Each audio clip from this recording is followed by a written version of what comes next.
Dhanik Bharat Educational Institutions, Inter, IIT, JEE, NEET, admission opened.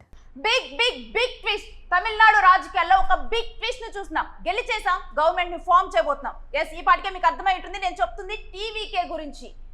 Congress తో పొత్తు పెట్టుకొని ఒక సింగిల్ లార్జెస్ట్ పార్టీగా ఇప్పటికే మేము అవతరించాం. కాంగ్రెస్ తో పొత్తు పెట్టుకొని ఇంకా మీరైతే విజయ్ అనే నేను ప్రమాణ స్వీకారానికి సిద్ధం చేసేయండి, నా సొంత ఖర్చులతోనే నేను గవర్నర్ దగ్గరికి వెళ్ళి ఒక పర్మిషన్ తెచ్చేసుకుంటాను. విజయ్ వెళ్ళారు. అక్కడికి వెళ్ళిన తర్వాత మనం సినిమాల్లో చూస్తూ ఉంటాం కదా, శంకర్ సినిమాలో పెళ్లి బాజాలు అన్ని సిద్ధమైన తర్వాత ఆపండి, ఆ సీనే ఇక్కడ రిపీట్ అయింది. గవర్నర్ విజయ్ కి నో చెప్పారు. మరి ఇప్పుడు ఏం జరగబోతుంది తమిళనాడు రాజకీయాల్లో? విజయ్ గవర్నమెంట్ ఫామ్ చేస్తాడా? ఇంతటి జన ఆదరణ పొందిన తరువాత కూడా విజయ్ ఏదైతే ఎన్నికల ముందల ఫేస్ చేసినటువంటి ఒడిదుడుకుల్ని ఇప్పుడు కూడా ఫేస్ చేయబోతున్నాడా? ఎటువంటి కాన్సిక్వెన్సెస్ ఫేస్ చేయబోతున్నాడు? అసలు తమిళనాడులో ఎలక్షన్స్ మళ్ళీ రాబోతున్నాయా? ఎస్, ఈ అంశం గురించి మనం మాట్లాడదాం. ప్రస్తుతం నాతో పాటు ఉన్నారు psephologist, UTV CEO Shiva Racharla garu and editor Tirumal Reddy garu. వీరితో మాట్లాడదాం. Yes, start with you Tirumal Reddy గారు.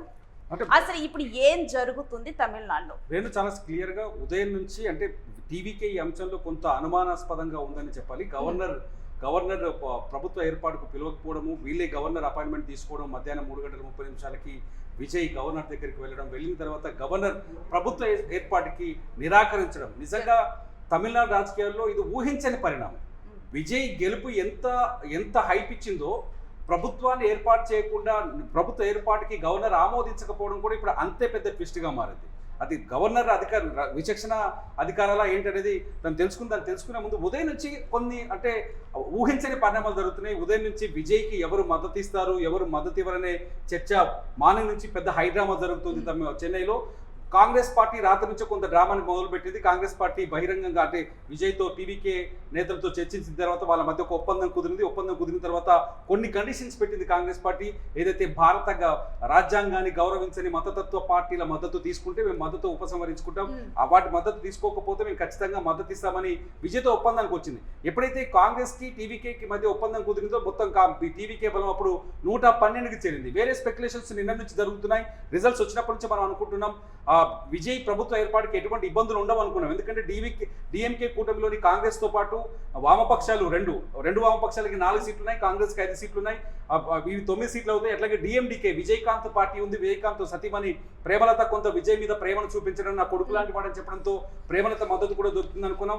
వామపక్షాలు మద్దతు ఇస్తే వీసీకే కూడా మేము మద్దతు ఇస్తాం, వామపక్షాలు ఎవరికి మద్దతు ఇస్తే వాళ్ళకి మద్దతు ఇస్తామని వీసీకే కూడా చెప్పింది. సో మొత్తంగా విజయ్ టోటల్ బలం ఫ్లోర్ టెస్ట్ కోసం 120 ఉంటుంది అనుకున్నాం, 118 అయితే ఖరారు అయిపోయింది అనుకున్నాం. కట్ చేస్తే కొన్ని ట్విస్టులు కనిపిస్తున్నాయి. కాంగ్రెస్ మద్దతు ఇచ్చింది, కాంగ్రెస్ పైన డిఎంకే విమర్శలు చేసింది, కాంగ్రెస్ ద్రోహం చేసిందని చెప్పి డిఎంకే విమర్శలు చేసింది. కట్ చేస్తే కొద్దిసేపటి క్రితం ఒక డెవలప్మెంట్ కనిపిస్తుంది. వామపక్షాలు కూడా విజయ్కి మద్దతు ఇచ్చే అంశంలో కొంత మల్లగుల్లాలు పడుతున్నాయి, వెనకంజ వేస్తున్నాయనే చర్చపైకి వచ్చింది. సో ఇప్పుడు విజయ్కి సభలో సహకరించేది ఎవరు అనేది ఒక ప్రశ్న. ఇదని పక్కన పెడితే గవర్నర్ ఎందుకు విజయ్ని ఆపాడు, విజయ్కి ఎందుకు ప్రభుత్వ ఏర్పాటుకు అంగీకారం తెలిపలేదు అనేది పెద్ద ట్విస్ట్. ఇప్పటికే టీవీకే శ్రేణులంతా చెన్నైలో పెద్ద ఎత్తున ఏర్పాటు చేసుకుంటున్నారు. రేపే విజయ్ ముఖ్యమంత్రిగా ప్రమాణ స్వీకారం చేస్తారని ఆల్రెడీ కేబినెట్ లిస్ట్ బయటకు వచ్చిందని చర్చ జరుగుతున్న పరిణామాల్లో గవర్నర్ ఒక్కసారిగా బ్రేక్ వేయడంతో ఊహించని విధంగా తమిళనాడు రాజకీయాల్లోకి బీజేపీ ఎంటర్ అయిందని చర్చకు తెరలేసింది. ఇక్కడ మోదీ అమిత్ షా ఎంటర్ అయ్యారు. మోదీ అమిత్ షా గవర్నర్ కంట్రోల్ చేస్తున్నారు. ఖచ్చితంగా విజయ్ని ప్రభుత్వం ఏర్పాటు చేయకుండా అడ్డుకట్ట వేస్తున్నారని చర్చకైతే తెరలేసిందని చెప్పారు. ఆ చర్చ గురించి మనం మాట్లాడదాం. ఎస్ శివ గారు, ఇప్పుడు మనం చూసుకుంటే గనక విజయ్ మార్గం సుగమమైంది ప్రజల మద్దతు తర్వాత అని చెప్పి అనుకున్నాం. కానీ ఇప్పుడు చూస్తే గవర్నర్ నో చెప్పారు. అంటే గవర్నర్ నో చెప్పడాన్ని మనం ఏ విధంగా చూడాలి? అసలు ఈ సమయంలో గవర్నర్ డ్యూటీస్ ఏ విధంగా ఉంటాయి? గవర్నర్కి నో చెప్పే అధికారం లేదు. రాజ్యాంగం ప్రకారం గవర్నర్కి నో చెప్పే అధికారం లేదు. గత కొన్ని ఎన్నికల్లో 2018 కర్ణాటక ఎన్నికలు కానివ్వండి, 2017 గోవా కానివ్వండి, 2016లో కాంగ్రెస్ గవర్నమెంట్ని కూల్చిన ఉత్తరాఖండ్లో కూల్చిన గవర్నమెంట్ కానివ్వండి, ఎక్కడ కూడా గవర్నమెంట్కి నో చెప్పేది లేదు. ఆర్టికల్ 175(2) నుంచి సింగిల్ లార్జెస్ట్ పార్టీ లేదా సింగిల్ లార్జెస్ట్ కూటమి అంటే ఎన్నికల ముందు ఉమ్మడిగా ఎవరైతే ఎన్నికలు పోయినారో అదే కూటమి, ఎన్నికల తర్వాత కలిసి వచ్చేది కాదు కూటమి. సింగిల్ లార్జెస్ట్ కూటమి లేదా సింగిల్ లార్జెస్ట్ పార్టీ. ఇప్పుడు విజయ్ ఉన్నాడు, విజయ్ కూటమి కదా పార్టీ. డిఎంకే కూటమి, అన్నాడీఎంకే కూటమి. సో ఎన్నికల ముందు పొత్తులు పెట్టుకొని పోయిన వాళ్ళని కూటమిగా గుర్తించాలి, సింగిల్గా పోయిన వాళ్ళని సింగిల్ పార్టీ గుర్తించాలి. సింగిల్ లార్జెస్ట్ పార్టీని ప్రభుత్వం ఏర్పాటు చేయవలసిందిగా పిలవటం గవర్నర్ విధి, గవర్నర్ బాధ్యత రాజ్యాంగం చెప్పింది. ఆర్టికల్ 175(2) ప్రకారం సింగిల్ లార్జెస్ట్ పార్టీ లేదా ఎన్నికల కన్నా ముందే పెట్టిన కూటమిని ప్రభుత్వం ఏర్పాటు చేయవలసిందిగా పిలవటం అనేది గవర్నమెంట్ విధి. వాళ్ళకు సరిపడా మద్దతు ఉందా లేదా అనేది గవర్నర్గా తేల్చాల్సింది. అనేక సందర్భాల్లో ఎస్ఆర్ బొమ్మాయి కేసు నుంచి మొదలుపెట్టి అనేక సందర్భాల్లో చెప్తుంది ఈ ప్రభుత్వానికి బలం ఉందో లేదో తేల్చాల్సింది శాసనసభ ఫ్లోర్ మీదనే, కానీ గవర్నర్ బంగ్లాలో కాదు, మీడియాలో కాదని చాలా స్పష్టంగా తేల్చడం జరిగింది. ఈరోజు తమిళనాడు గవర్నర్ రాజేంద్ర విశ్వనాథ్ చేసింది ఖచ్చితంగా రాజ్యాంగ విరుద్ధం. ఆయన ధర్మంగా ఆయన పిలవాలి. ఆయన పిలవకపోవడం అనేది ఖచ్చితంగా కూడా విజయ్కి లేక టీవీకే పార్టీకి ఉన్న హక్కుని హరించడం అవుతుంది. అంటే గవర్నర్కి ఈ హక్కు ఖచ్చితంగా సింగిల్ లార్జెస్ట్ పార్టీగా ఉంది, పూర్తిగా మ్యాజిక్ ఫిగర్ లేదు విజయ్కి, దాన్ని అడ్డుకునే అధికారం ఉందా? బేసిక్గా మ్యాజిక్ ఫిగర్ గురించి గవర్నర్ వరి కాకూడదు. ఆర్టికల్ 175 క్లియర్గా చెప్పేది, ఆ తర్వాత అనేక కేసుల్లో సుప్రీంకోర్టు చెప్పింది కూడా. ఎస్ఆర్ బొమ్మ ఇక్కడ శివగారు ఇక్కడ ఒక క్వశ్చన్ వస్తుంది. ఎప్పుడు అంటే సింగిల్ లార్జెస్ట్ పార్టీ ఎప్పుడు ఫ్లోర్ టెస్ట్లో దాని బలాన్ని నిరూపించుకోవాలి. దానికోసం గవర్నర్కి ముందే వాళ్ళ సీట్ల సంఖ్యని చెప్పాల్సిన అవసరం లేదు. అదే చెప్తాను. ఆర్టికల్ 175 చెప్పేది ఏంటంటే ఎవరైతే సింగిల్ లార్జెస్ట్ పార్టీ ఉన్నారో లేదా సింగిల్ లార్జెస్ట్ కూటమి అంటే ఎన్నికల కన్నా ముందు పొత్తు పెట్టుకున్న వాళ్ళు, ఎన్నికలు అయిపోయిన తర్వాత వచ్చి పొత్తు కాదనమాట, ఆ కూటమి పెట్టుకున్న వాళ్ళని ఖచ్చితంగా పిలవాలి. పిలిచి మీరు ప్రభుత్వాన్ని ఏర్పాటు చేయండి అని చెప్పి వాళ్ళకు కొద్ది రోజులు గడువు ఇవ్వాల్సిన అవసరం ఉంటుంది. గతంలో అనేక సందర్భాల్లో చూసినప్పుడు, ఉదాహరణ కర్ణాటకలోనే ఉంది. సింగిల్ లార్జెస్ట్ పార్టీని పిలుస్తున్నారు. మీకు ఇప్పుడు హంగు ఎక్కువసార్లు కర్ణాటకలో 2018లో హంగు వచ్చినప్పుడు బీజేపీకి సంబంధించిన యడ్యూరప్పని పిలుచుకుని వచ్చారు. ఆ రోజు వాస్తవంగా యడ్యూరప్పకు మద్దతు ఇవ్వమని మిగిలిన ఎమ్మెల్యేలు అందరూ కూడా చెప్పారు. 2018లో 224 సీట్లున్న కర్ణాటక అసెంబ్లీలో బీజేపీకి 104 సీట్లు, కాంగ్రెస్కి 80, ఒకటి బీఎస్పీ, ఒకటి ఇండిపెండెంటు, ఒక కర్ణాటక పార్టీ కాంగ్రెస్ మద్దతు గెలిచిన ఒక కర్ణాటక పార్టీ అంటే కాంగ్రెస్ బలం 81 ఉంది. తర్వాత బీఎస్పీ ఒకటి ఉంది, ఒక ఇండిపెండెంట్ ఉన్నారు.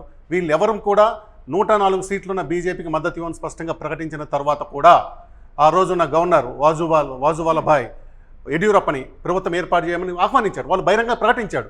ఆయన ఏం చెప్పాడంటే మీ ప్రకటనతో నాకు సంబంధం లేదు, అసెంబ్లీలో వచ్చి తేల్చుకోండి అని చెప్పారు. అదే సూత్రాన్ని యాస్టీస్గా పక్కనున్న తమిళనాడు తీసుకొస్తే ఈ రోజు కూడా నీకు పూర్తిగా మ్యాజిక్ ఫిగర్ 118, ఇక్కడ యాక్చువల్గా మ్యాజిక్ ఫిగర్ 118 కాదు, ఇప్పుడు 117 అవుతుంది. ఎందుకు 117 అవుతుందంటే విజయ్ 2 సార్లు గెలిచాడు కాబట్టి అతని ఓటును ఒక చోటగానే కన్సిడర్ చేయాలి, రెండో స్థానాన్ని ఖాళీగా ఉన్నట్టుగా కన్సిడర్ చేయాలి. రెండిట్లో ఒకదానికి ఖాళీగా ఉంటుంది. ఒకటి ఆయన ప్రమాణ స్వీకారం చేసే రోజు ఏ స్థానం నుంచి చేస్తాడు, తిరుచి ఈస్ట్ నుంచి చేస్తాడా, శ్రీపెరంబూర్ నుంచి చేస్తాడు, తను ఆప్ చేసుకున్న తర్వాత దాన్ని ఒక స్థానంగానే పెట్టి ఒక స్థానం ఖాళీగా ఉన్న టెక్నికల్ ఖాళీగా ఉన్న కన్సిడర్ చేసుకొని 234లో ఒకటి తగ్గిస్తే 233 బై 2 వేసుకుంటే 117 సీట్లు మాత్రమే కావాలి. ఈరోజు ఆయనకు వచ్చిన 107 అంటే మనం ఒకటి తగ్గించాలి, 108 నుంచి ఒకటి తగ్గించాలి. 107 ప్లస్ కాంగ్రెస్ ఇస్తున్న 112 అంటే 5 సీట్లు మాత్రమే తక్కువగా ఉంది. ఇంత దగ్గరికి వచ్చిన వాళ్ళని ప్రభుత్వం ఏర్పాటు చేయకుండా పిలవకపోవడం అనేది ఖచ్చితంగా రాజ్యాంగ ఉల్లంఘన. అంటే ఇలా గవర్నర్ పిలవకపోవటాన్ని అంటే గవర్నర్ ఒక పాక్షికంగా వ్యవహరిస్తున్నారు విజయ్ పట్ల అని చూడొచ్చు. గవర్నర్ ఈ దేశంలో గవర్నర్ వ్యవస్థని వ్యతిరేకించని విమర్శించిన రాజకీయ పార్టీ ఏమైనా ఉందా? కాంగ్రెస్ పార్టీ అధికారంలో ఉన్నంత కాలం ప్రతిపక్షాలు విమర్శించాయి. మీరు గవర్నర్ని ఒక పాచికగా వాడుకొని ఈ మధ్య చనిపోయిన నాదెండ్ల భాస్కరరావు గారి విషయంలో చెప్పాం. ఆంధ్రప్రదేశ్లో గవర్నర్ ఒక కీలుబొమ్మగా పెట్టి ప్రభుత్వాలు ప్రజలు ఎన్నుకున్న ప్రభుత్వాలు కూలగొడుతున్నారని చెప్పుకున్నాం. అట్లాగే బీజేపీ అధికారం వచ్చినంత కాంగ్రెస్ విమర్శిస్తుంది, కమ్యూనిస్టులు విమర్శిస్తున్నారు. గవర్నర్ వ్యవస్థను విమర్శించని పార్టీ ఏదైనా ఉంటే ఈ విషయం మీద నైతికంగా వచ్చి మాట్లాడమనండి. ఈ దేశంలో గవర్నర్ని విమర్శించని ఏ రాజకీయ పార్టీ లేదు. శివగారు స్ట్రేట్గా వెళ్తే ఇక్కడ అంటే మొత్తానికి తమిళనాడు రాజకీయాల్లోకి బీజేపీ ఎంటర్ అయిందని చెప్పొచ్చా మనం ఈ పరిణామాలు చూస్తే? బీజేపీ కన్నా కేంద్ర ప్రభుత్వం అనేది ఎప్పుడు కూడా గవర్నర్ అనే అతను అధికారికంగానే రాజ్యాంగం ప్రకారమే ఆయన is agent or is a representative of central government. So ఆ సెంట్రల్ గవర్నమెంట్ ఏజెంట్గానో రిప్రజెంట్ అతను సెంట్రల్ గవర్నమెంట్ కోరిక మేరకు పనిచేస్తున్నట్టుగా భావించాలి మనం. అంటే విజయ్ని లొంగ తీసుకోవాలనే ఉద్దేశం కనిపిస్తుంది అనుకోవచ్చు. ఒక పరిణామం జరుగుతుంది. ఉదయం నుంచి ఏఐడిఎంకేలో ఒక పెద్ద డ్రామా నడుస్తుంది. ఏఐడిఎంకేలో ఒక చీలిక వచ్చింది. ఆ చీలిక తర్వాత కొందరు టీవీకే నుంచి వచ్చి వాళ్ళతో మాట్లాడినట్టుగా ఒక చర్చ జరిగింది. ఇవన్నీ బుస్సని తర్వాత ఇవేమీ జరగలేదని మరొక అప్డేట్. విజయ్ క్లియర్గా ఒక స్ట్రాటజీ తీసుకున్నాడు. ఎన్నికల ముందు నుంచి ఎన్నికల ప్రచారంలో కూడా స్టాలిన్ సార్ అన్నాడు. స్టాలిన్ గారు కానీ స్టాలిన్ గారు అన్నా, స్టాలిన్ సార్ అన్నాడు. ఈపీఎస్ కూడా ఈపీఎస్ సార్ అన్నాడు. ఎవరిని కూడా ఏకవచనత పిలవలేదు. రాజకీయ విమర్శకు పరిమితమైనాడు కానీ వ్యక్తిగత దూషణలకు కానీ ఆరోపణలకు కానీ పోలేదు. ఆయన ఒక డిగ్నిటీ మెయింటైన్ చేశాడు.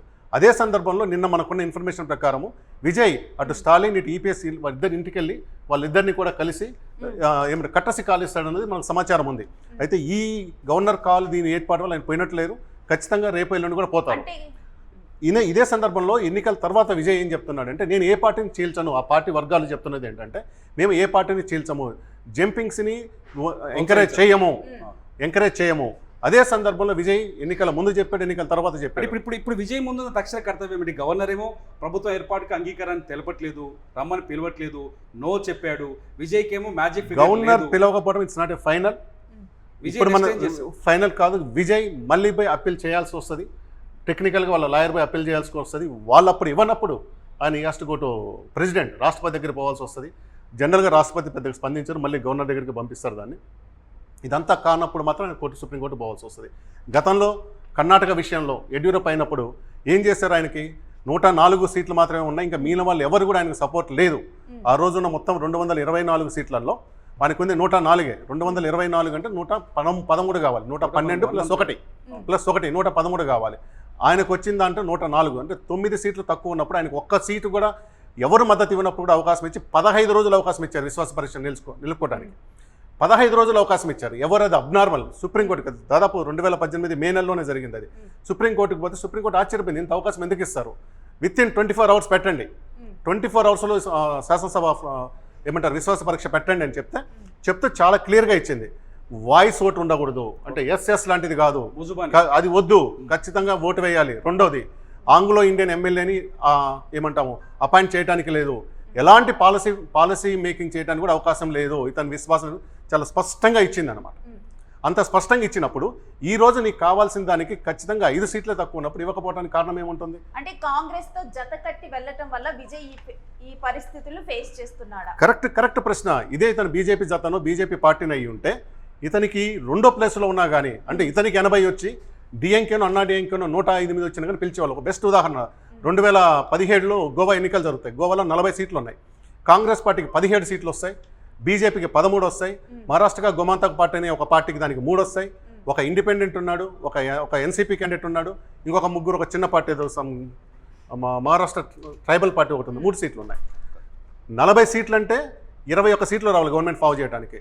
కాంగ్రెస్కి వచ్చింది 17, బీజేపీకి వచ్చింది 13. ఎవరిని పిలిచుండాలి? కాంగ్రెస్. కానీ ఆ రోజు ఎవరిని పిలిచారు? బీజేపీని పిలిచారు. ఎందుకంటే మీరు నన్ను అడగలేదు, వాళ్ళు వచ్చి అడిగారు కాబట్టి వాళ్ళకి అవకాశం ఇచ్చాను అన్నాడు గవర్నర్. ఎంత తమాషాగా ఉంటుందంటే గవర్నర్ వ్యవహార తీరు, మీరు నాకు దగ్గర ముందు రాలేదు, బీజేపీలో వచ్చి అడిగారు కాబట్టి వాళ్ళకి ఇచ్చాను అంటారు. అంటే ఎవరిని అడిగితే వాళ్ళకి ఇస్తావు. మరి ఇప్పుడు విజయ్కి ఇవ్వండి అట్లాగే, అందరికన్నా ముందు ఉన్నాడు కదా. ఈయన విషయంలో లేదని మీరు ఎలా చెప్తారు బయట?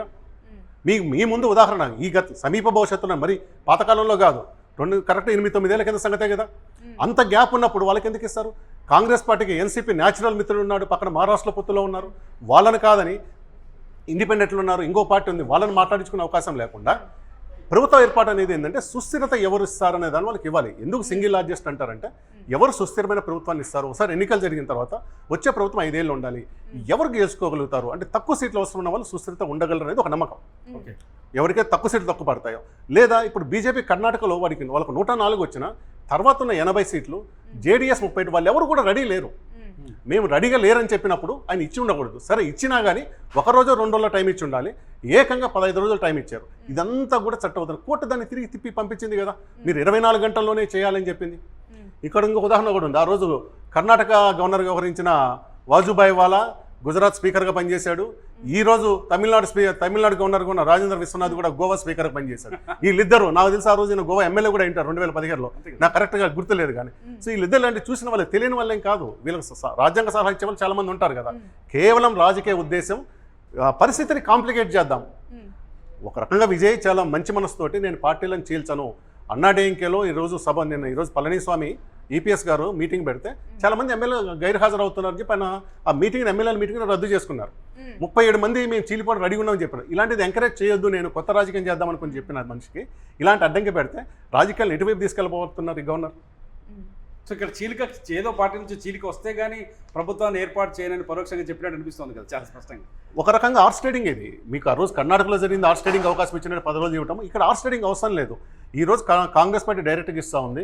ప్రేమలత విజయకాంత్ నా కొడుకు లాంటి వాడు మా ఇంట్లో పెరిగాడు, అన్కండిషనల్ ఒక సీట్ ఉంది. ఒక సీట్ ఉందా? 6+9 ఖచ్చితంగా అడుగుతాడు. ఎందుకు అడుగుతాడు కదా. అప్పుడు మీకు కావాల్సింది 113, ఇంకా మిగిలిందంతా 4 సీట్లు. కమ్యూనిస్ట్ పార్టీలకి 2 సిపిఎస్ఎంకి 4 ఉన్నాయి. తర్వాత వీసీకే పార్టీకి 2 ఉంది. వీసీకే కూడా చాలా పాజిటివ్గా అంత మాట్లాడుతూ ఉంది, కలుపుకుంటా లేదు. తర్వాత ఐయుఎంఎల్కి 2 సీట్లు. ఎంత డిఎంకే కూటమి ఉంది. అన్నా డిఎంకేలో అన్నాడీఎంకే తర్వాత ఒక పీఎంకే 4 సీట్లు గెలిచింది, బీజేపీ 1 సీటు గెలిచింది. సో బీజేపీని కలుపుకున్నానని చెప్పి నా సైద్ధాంతిక శత్రువు అని చెప్పాడు, కలుపుకున్నాడు. ఈ పార్టీలో ఉన్న డిఎంకే కూటమిలో ఉన్న నాన్ డిఎంకే పార్టీలన్నీ కూడా ఇవ్వడం రెడీగా ఉన్నాయి. అది మాట్లాడుకునే అవకాశం ఇవ్వాలి, కానీ నేను ఇవ్వనంటే ఎట్లయితుంది అది? అంటే ఈ విషయం నెక్స్ట్ మరలా కూడా గవర్నర్ ని విజయ్ కలవాల్సి వస్తుంది అని మీరు అన్నారు. ఆ సమయంలో అంటే గవర్నర్ కి తనకున్నటువంటి మద్దతుని విజయ్ చెప్పాల్సి ఉంటుందా? చట్ట ప్రకారం అవసరం లేదు, కానీ ఈయన అడిగారు, ఈయన గ్రౌండ్లో మద్దతు ఉందని ఆయన చెప్తున్నారు, బయట మీడియా ఉంది, మన కూడా అభిప్రాయం ఉంది. కాబట్టి ఈయన కాంగ్రెస్ పార్టీ తరపు నుంచి ఒక లెటరు, తర్వాత కమ్యూనిస్టులు కనుక ఇస్తే అదొక లెటరు, వీసీకే ఆ లెటర్లన్నీ తీసుకుని ఇవ్వచ్చు. అప్పుడు కూడా గవర్నర్ నేను నమ్మను అంటే ఈయన చేయగలిగేది ఏమి లేదు, కోర్టుకు పోవాల్సిందే. అప్పుడు కూడా నేను ఇదంతా మీదంతా కిచిడి ఉంది, కలగూర గుంపుగా ఉంది. ఇప్పుడు మనం మీడియాలో ఫ్లోర్ మీద చెప్తున్న దాన్ని మొత్తాన్ని గవర్నర్ పట్టించుకోవాల్సిన అవసరం లేదు. ఇవన్నీ నాకు నమ్మకం లేదు మీ మీద, అసలు అందరూ మర్చిపోయింది.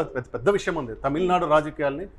అంటే సాధారణంగా విజయ్కి 107 సీట్లు అనుకుందాం,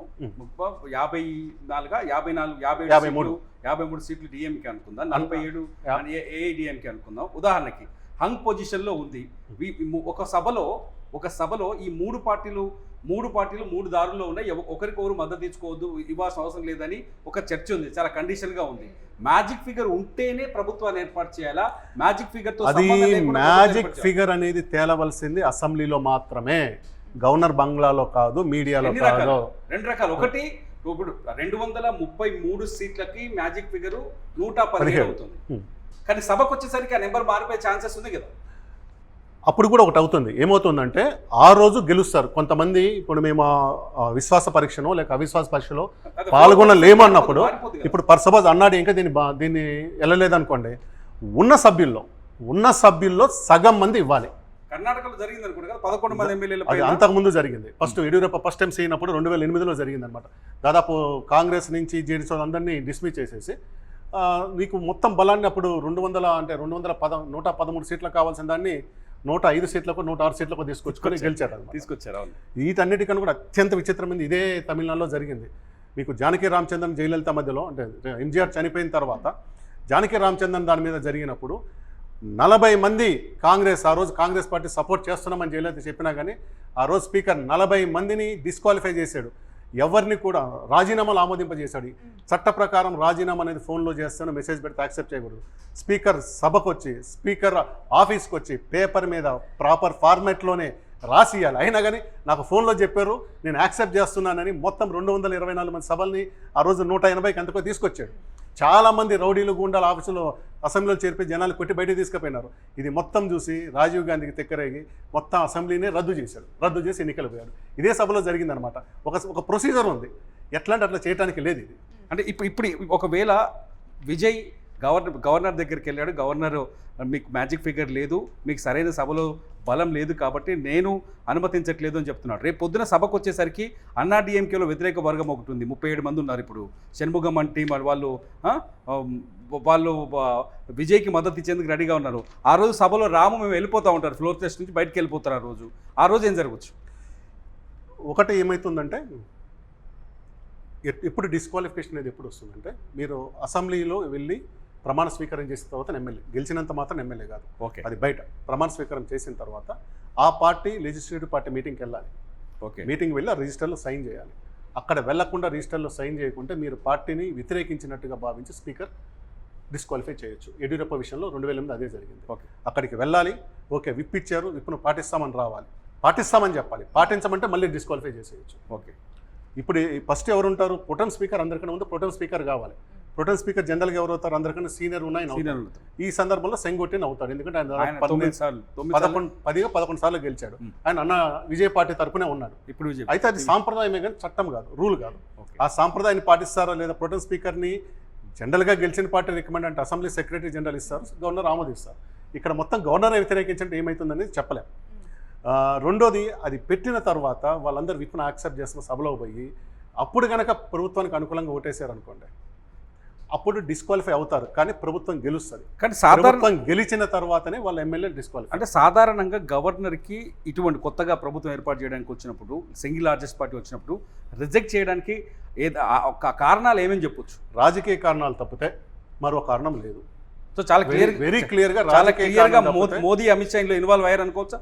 మోదీ అంత ఫ్రీగా ఉన్నాడు అనుకోను కానీ అమిత్ షా ఆఫీస్ అంటే అమిత్ షా కూడా ఉండరు, వీళ్ళకి గైడ్లైన్స్ ఉంటుంది, మనకు వచ్చినప్పుడు గైడ్లైన్స్ ఉంటుంది, ఇది మాట్లాడండి అని చేస్తారు. ఇది is not end of the day. ఇది విజయ్ని పూర్తిగా ఆపే ఉద్దేశం బీజేపీ ఉందని నేను అనుకోను.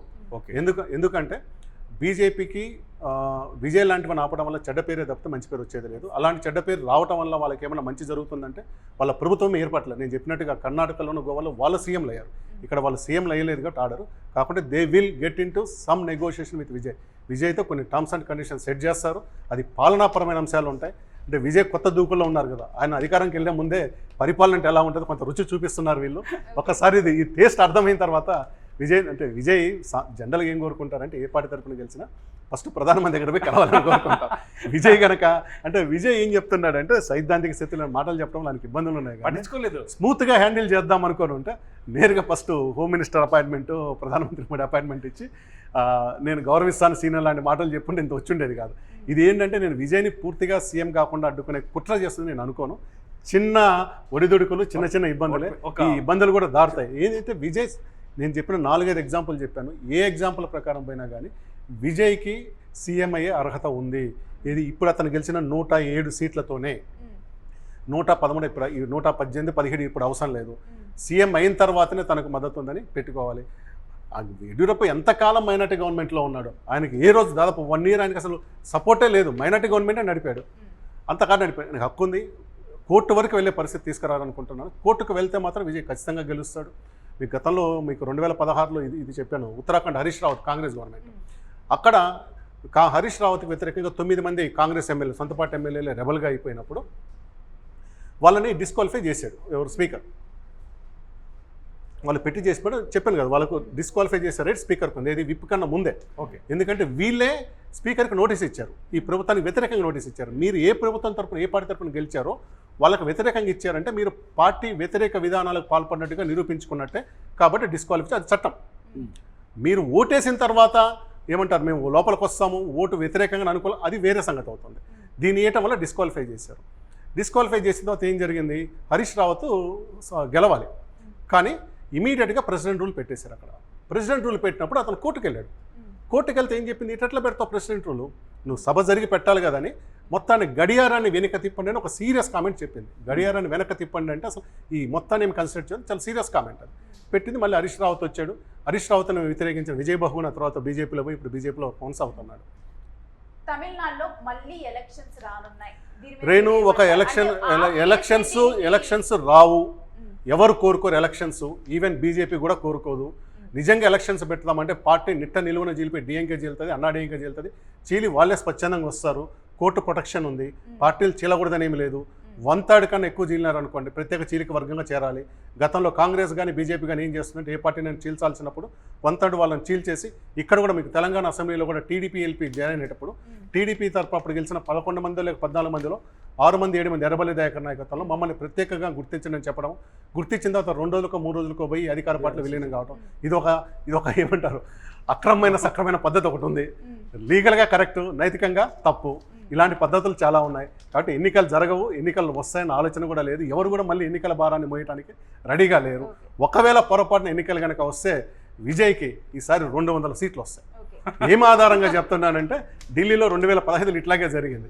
అరవింద్ కేజ్రీవాల్కి అప్పుడు తక్కువ వచ్చే కాంగ్రెస్తో పొత్తు పెట్టుకోవడం, 2 నెలల ముందు పడిపోవడం. ఆ తర్వాత జరిగిన దాంట్లో 63, 64 దాదాపు, అంటే మీల పార్టీలు కలిపి 3-4 సీట్లు వచ్చాయి. కాంగ్రెస్కు 0, బీజేపీకి 2-3 వచ్చాయి. ఆ స్థాయిలో గెలుపుస్తారన్నమాట. కాబట్టి అలాంటి ప్రయత్నం చేయరు. సానుభూతి ఉంది విజయ్కి, ఇంతకన్నా ఎక్కువ జరుగుతుంది. అంటే బదనాం అవుతుంది అనుకోవచ్చు బీజేపీ మొత్తంగా, అంత బ్లేమ్ తీసుకోరు బీజేపీ. నేను అంటున్నాను బీజేపీ బదనాం అవుతుంది అనుకోవచ్చు. ఈ పరిణామం మీడియా డిస్కషన్ ఉంది. నిజంగా సీరియస్ కన్సర్న్ తోటి మళ్ళీ సెకండ్ టైం విజయ్ మళ్ళీ గవర్నర్ దగ్గర మేము ఉన్నాము, ఢిల్లీలో మేము ఉన్నాం, మిస్టర్ విజయ్ గుర్తు చేశారు. బాబు మేము మా దగ్గరికి వచ్చి రావాలి, నాకు నమస్కారం పెట్టాలని గుర్తు చేస్తాను. అంతకన్నా కానీ పెద్ద కుట్ర అయితే ఇందులో లేదనుకున్నా. విజయ్ని సీఎం కానీ ఇక్కడ ఇంకోటి విషయం మనం మధ్యలో చెప్తూ పోయాం, ఎట్లా గవర్నర్ పాత్ర ఎంత కీలకంగా ఉంటుందనేది దాదాపు సమాజం మర్చిపోయింది. ఈరోజు శశికళ అనామకురాలుగా మిగిలింది. జయలలిత చనిపోయిన తర్వాత జైలుకి వెళ్ళటానికి ముందు ఆమె సమాధి దగ్గర ఇట్లా 3 సార్లు కొట్టి శపథం చేస్తుంది, అందరు గుర్తుంది కదా. దానికి కారణం ఏంటంటే ఆ రోజు అన్నాడీఎంకేలో ఉన్న అందరు ఎమ్మెల్యేలు మెజారిటీ వర్గము శశికళ మా నాయకురాలు, ఈమెను ముఖ్యమంత్రి చేయండి అని చెప్పి గవర్నర్ దగ్గరికి పోవాలి. ఆ రోజు గవర్నర్ ఎవరు? ఈ రోజు లాంటినే ఇన్ఛార్జ్ గవర్నరే విద్యాసాగర్ రావు. మహారాష్ట్ర గవర్నర్గా ఉన్నారు. మన కరీంనగర్ నేత బీజేపీ నేత విద్యాసాగర్ రావు గారు మహారాష్ట్ర గవర్నర్గా ఉన్నారు. తమిళనాడుకి ఇన్ఛార్జ్ గవర్నర్గా ఉన్నారు. వీళ్ళందరూ బాంబేకి పోయారు. 2 రోజులైనా 3 రోజులైనా అపాయింట్మెంట్ దొరకల. సార్ బిజీగా ఉన్నారు, అదే ఇంత సార్ హెల్త్ బాగలేదని. ఆ గ్యాప్లో ఏం జరిగిందంటే శశికళ మీద ఉన్న కేసులో కోర్టు శిక్ష వేసేసింది. ఆ శిక్ష వేయటం వల్ల ఆమె జైలుకు పోవాల్సి వచ్చింది. ఆ విధంగా ఒక చారిత్రాత్మక ఘట్టాన్ని గవర్నర్ పోషించాడు. ఆమె సీఎం అయ్యుంటే ఇప్పుడు వేరే ఉండేది. ఆ తర్వాత హైపోథెటికల్ శిక్ష పడేదా ఏమో, చట్టం తన పని తాను చేసుకుని శిక్ష పడి ఉండేదేమో, అయినా బెయిల్ వచ్చి ఉండేదా, చట్టం తన పని చేసి ఉండేదేమో. అయినా కానీ శశికళ మాజీ సీఎం హోదాలు ఈరోజు ఉండేది. శశికళను సీఎం కాకుండా ఆ రోజు అడ్డుకున్నది ఎవరంటే పరోక్షంగా గవర్నరే. చట్ట ప్రకారము ఎమ్మెల్యేలు అడిగినప్పుడు ఆయనకు రూల్ ఉంది, అపాయింట్మెంట్ 2 రోజులు తిప్పకూడదు. ఆ రోజు 4 రోజులు 5 రోజులు తిప్పారనమాట. ఆ రోజు గవర్నర్ రైట్ టైంలో రైట్ డెసిషన్ తీసుకొని ఉంటే, అంటే రైట్ డెసిషన్ అంటే ఏంటంటే ఎక్కువ మంది ఎమ్మెల్యేలు కోరుకున్న వాళ్ళే సీఎం కావాలి. ఆయన దాన్ని గనక గౌరవించుంటే శశికళ సీఎం అయి ఉండేది. సీఎం అయ్యి ఉంటే ఈరోజు మాజీ సీఎంగా కొంత ప్రోటోకాల్తోనో లేక పార్టీ మీద పట్టు నిలుపుకునేది. ఈరోజు ఏంటి, నన్ను అన్నాడు ఇంకా ఫ్రంట్లో కలుపుకోండి అని అడిగి బతిమలాడి ఆయన కలుపుకొని పోవటం వల్ల సపరేట్గా పార్టీ పెట్టుకొని పోటీ చేసింది. ఎక్కడ డిపాజిట్లు కూడా వచ్చినట్లేదు. ఆ దుస్థితి అంటే ఆమె పార్టీలో నెంబర్ 2 అని కూడా కాదు, ఒకవేళ జయలలిత ఉన్నా కానీ మొత్తం సర్వం తానే నడిపింది కదా. అలాంటి పార్టీలో స్థానం లేకుండా బయటపడి ఇది నా పార్టీ కాదని చెప్పిన పరిస్థితికి వచ్చిందనమాట. గవర్నర్ రోల్ ఉంటుంది. అయితే అంత స్థాయి ఇప్పుడు పరిస్థితిలో పోదు ఈయనకున్న సీట్ల వల్ల. చివరిగా మొత్తానికి గవర్నర్ల వ్యవస్థతోటి రాష్ట్రాల హక్కుల్ని కేంద్రం హరిస్తోంది అనే చర్చ మొదటి నుంచి ఉంది. చాలాసార్లు తెలంగాణలో కూడా కొన్ని సంఘటనలు అటువంటివి జరిగాయి. మొన్నటి వరకు ఎమ్మెల్సీ వ్యవహారాల్లో మనం కూడా చూడొచ్చు, ఇక్కడ ఎమ్మెల్సీ వ్యవహారంలో చూడొచ్చు, తమిళనాడులో గతంలో జరిగిన సంఘటనలు చూడొచ్చు, కర్ణాటకలో ఇప్పుడు మనం అనుకున్న ఎగ్జాంపుల్స్ అని చూడొచ్చు. సో గవర్నర్ వ్యవస్థ మీద ఇంత వ్యతిరేకత రావడానికి కారణం కేంద్రం వెనక నుంచి వీళ్ళపైన ఒత్తిడి చేయడం, రిప్రజెంటేటివ్ ఆఫ్ సెంట్రల్ అని చెప్పిన తర్వాత ఏ ప్రభుత్వం అంటే ఆ ప్రభుత్వానికి అనుకూలంగా గవర్నర్లు పనిచేస్తున్నారు. కేంద్ర